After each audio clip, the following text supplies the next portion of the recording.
ഇനിയും മുതൽ അംഗൻവാടികളിൽ ഉപ്പുമാവിന് പകരം ബിരിയാണിയാണ് കുഞ്ഞുങ്ങൾക്ക് ലഭിക്കുക. ആരോഗ്യവകുപ്പ് മന്ത്രി വീണ ജോർജാണ് ഇക്കാര്യം അറിയിച്ചത്.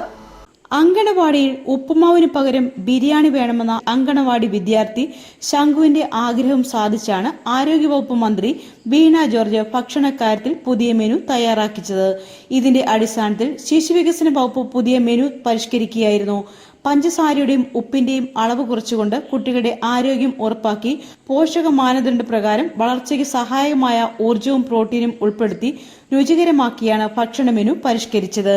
അങ്കണവാടി കുട്ടികൾക്കുള്ള പ്രഭാത ഭക്ഷണം, ഉച്ചഭക്ഷണം, ജനറൽ ഫീഡിംഗ് തുടങ്ങിയ അനുപൂരക പോഷകാഹാരമാണ് പരിഷ്കരിച്ചത്. പത്തനംതിട്ടയിൽ നടന്ന അങ്കണവാടി പ്രവേശനോത്സവത്തിന്റെ സംസ്ഥാനതല ഉദ്ഘാടനത്തിലാണ് അങ്കണവാടി കുട്ടികൾക്കുള്ള പരിഷ്കരിച്ച മാതൃക ഭക്ഷണ മെനു മന്ത്രി വീണ ജോർജ് പ്രകാശനം ചെയ്തത്. നമ്മൾ മുട്ട കൊടുക്കുന്നുണ്ട് അങ്കണവാടികൾ. ഞാൻ പറഞ്ഞല്ലോ, ആഴ്ചയിൽ 2 ദിവസം മുട്ടയായിരുന്നു. അത് നമ്മളിപ്പോ 3 ദിവസം മുട്ടയാക്കിയിട്ടുണ്ട്. അപ്പൊ നമുക്കൊരു മാംസാഹാരത്തിലേക്ക് കൊച്ചു കുഞ്ഞുങ്ങളായതുകൊണ്ട് പോകാൻ നമ്മുടെ അംഗനവാടി പ്രവർത്തകർക്കും ബുദ്ധിമുട്ടാകും.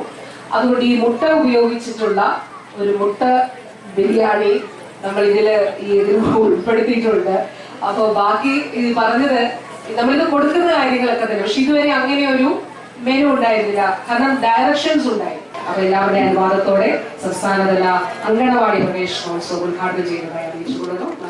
ശംഖുവിന്റെ വീഡിയോ ശ്രദ്ധയിൽപ്പെട്ട മന്ത്രി ശംഖുവിന്റെ അഭിപ്രായം പരിഗണിച്ച് ഭക്ഷണ മെനു പരിശോധിക്കും എന്ന് ഉറപ്പു നൽകിയിരുന്നു. തുടർന്ന് വനിതാ ശിശുവികസന വകുപ്പ് വിവിധ തലങ്ങളിൽ യോഗം ചേർന്നാണ് കുട്ടികളുടെ ആരോഗ്യം ഉറപ്പുവരുത്തി ഭക്ഷണ മെനു പരിഷ്കരിച്ചത്.